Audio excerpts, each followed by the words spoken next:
US മധ്യസ്ഥതയിലുള്ള വെടിനിർത്തൽ കരാർ ലംഘിച്ചതിനെ തുടർന്ന് ഇസ്രയേലും ഹമാസും പരസ്പരം പഴിചാരുന്നത് തുടരുന്നതിനിടെ ഇസ്രയേൽ വ്യോമാക്രമണം നടത്തി. റഫ അതിർത്തിയിൽ ഹമാസും ഇസ്രയേൽ സൈനികരും ഏറ്റുമുട്ടി.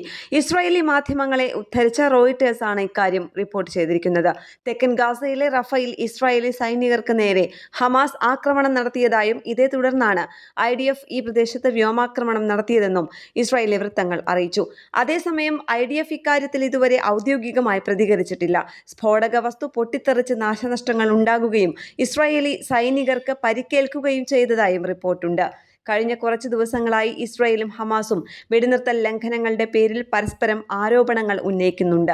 ഗാസയ്ക്കും ഈജിപ്തിനുമിടയിലുള്ള റഫ അതിർത്തി ഒരു അറിയിപ്പുണ്ടാകുന്നതുവരെ അടച്ചിടുമെന്ന് ഇസ്രായേൽ അറിയിച്ചിരുന്നു. ബന്ദികളുടെ മൃതദേഹങ്ങൾ തിരികെ നൽകുന്നതിനെ ചൊല്ലി ഇസ്രായേലും ഹമാസും തമ്മിൽ തർക്കം നിലനിൽക്കുന്നുണ്ട്. ബന്ദികളിൽ കുറച്ചുപേരുടെ മൃതദേഹങ്ങൾ മാത്രമാണ് ഹമാസ് കൈമാറിയിട്ടുള്ളത്. ബാക്കിയുള്ളവരുടേത് കണ്ടെത്തൽ ദുഷ്കരമാണെന്ന് ഹമാസ് അറിയിച്ചിരുന്നു.